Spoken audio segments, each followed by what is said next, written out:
ঠাকুর, মা ও স্বামীজির চরণে আভূমি লুণ্ঠিত প্রণাম নিবেদন করে শুরু করছি শ্রী শ্রী রামকৃষ্ণ কথামৃত প্রসঙ্গ থেকে আজকের পাঠ।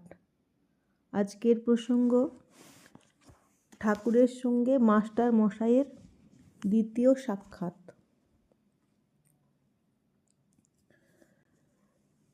ঠাকুরের সঙ্গে মাস্টার মশাইয়ের প্রথম আলাপের দিনে কথাবার্তা বেশি হয়নি। এবার দ্বিতীয় সাক্ষাৎ। ঠাকুর যেন মাস্টার মশাইয়ের সম্বন্ধে নিজে একটু ভালো করে তলিয়ে দেখতে চাইছেন। মাস্টার মশাইয়ের বিয়ে হয়ে গিয়েছে, এমনকি ছেলেও হয়ে গিয়েছে শুনে ঠাকুর রামলালকে বলছেন, যা বিয়ে করে ফেলেছে, যা ছেলে হয়ে গিয়েছে।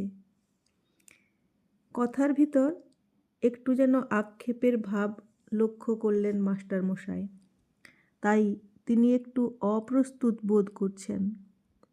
কথামৃতের ভিতর আমরা দেখতে পাব ঠাকুর সকলকে এসব প্রশ্ন করতেন না। এরকম প্রশ্ন করতেন কেবল তাঁদের যাঁদের তাঁর নিজের অন্তরঙ্গ বলে বোধ হতো। মাস্টার মশাইকে দেখে প্রথম থেকেই বুঝেছিলেন এক বিশেষ কাজের যন্ত্ররূপে তাঁকে তিনি ব্যবহার করবেন। তাই তিনি চেয়েছিলেন যন্ত্রটি যেন নিখুঁত হয়। মাস্টার মশাই বিয়ে করে ফেলেছেন, তাঁর সন্তানাদিও হয়েছে, তাই সংসারের কর্তব্যের বোঝা রয়েছে তার মাথায়। এই অবস্থায় তাঁর স্বতন্ত্রতা অনেকাংশে খর্ব হয়েছে, তাই বিয়ে হয়েছে শুনে তাঁর এই খেদোক্তি।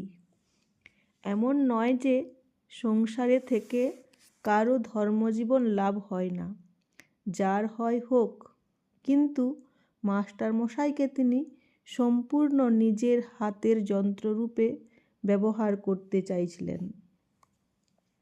খানিকটা তাঁর আর খানিকটা সংসারের, এরকমভাবে নয়।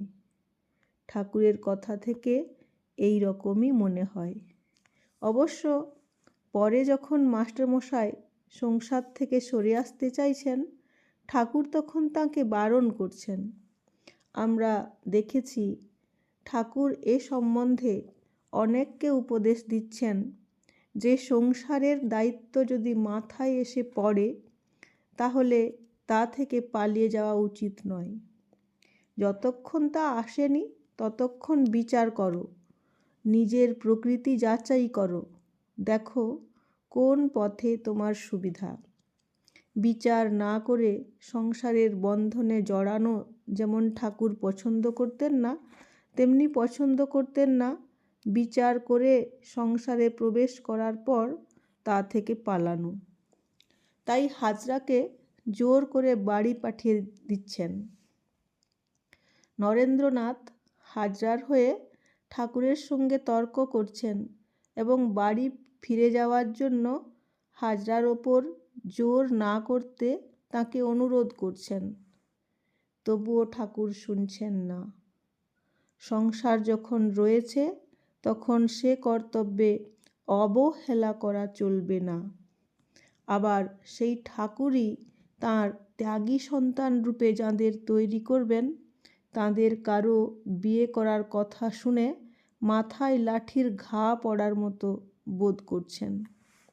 যাদের তিনি নিজের হাতের যন্ত্ররূপে ব্যবহার করবেন, তাদের নিখুঁত হওয়া চাই, পরিপূর্ণরূপে তাঁর হওয়া চাই।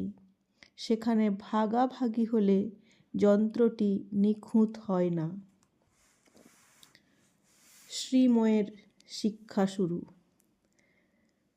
ঠাকুর মাস্টার মশাইকে জিজ্ঞাসা করছেন, আচ্ছা তোমার পরিবার কেমন, বিদ্যাশক্তি না অবিদ্যাশক্তি?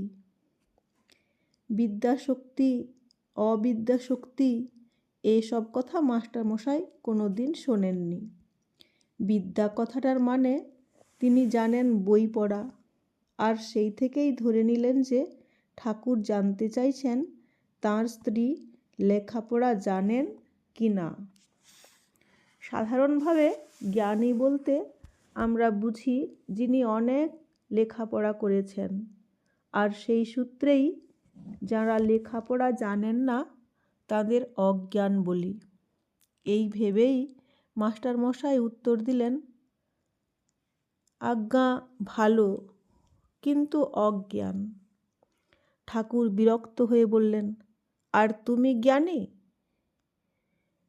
ঠাকুরের কাছে মাস্টারমশাই জ্ঞান অজ্ঞানের নতুন অর্থ শিখলেন ভগবানকে জানার নামই জ্ঞান, আর তাঁকে না জানার নাম অজ্ঞান। ঠাকুরের কাছে মাস্টারমশাইয়ের পাঠের এই হলো শুরু। মাস্টারমশাইয়ের অহংকারকে চূর্ণ করবার জন্য ঠাকুর যেন ইচ্ছাকৃতভাবে শ্লেষাত্মক শব্দ প্রয়োগ করলেন। কেননা যতক্ষণ মানুষের মধ্যে অহংকার থাকে ততক্ষণ তার মধ্যে কোনো উপদেশ কার্যকর হয় না। তার মনে হয়, আমি আবার উপদেশ নেব কি? আমি কি কম জানি? মাস্টারমশাই তখনকার দিনে ছিলেন উচ্চ শিক্ষিত। ছেলেদের শেখানোই ছিল তাঁর কাজ।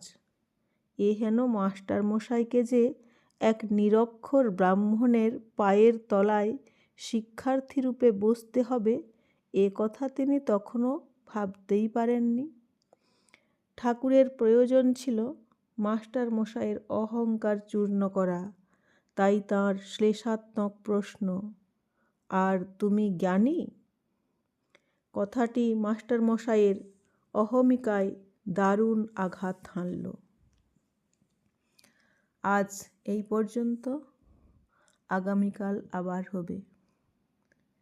ওম নিরঞ্জনম নিত্যমনন্তরূপম ভক্তানুকম্পাধৃতবিগ্রহম বৈ ঈশাবতারম পরমেশমিড্যম তম রামকৃষ্ণম শিরসা নমামি।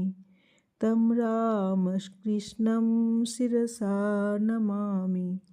ওম পূর্ণমদঃ পূর্ণমিদং পূর্ণাৎ পূর্ণমুদচ্যতে পূর্ণস্য পূর্ণমাদায় পূর্ণমেবাবশিষ্যতে।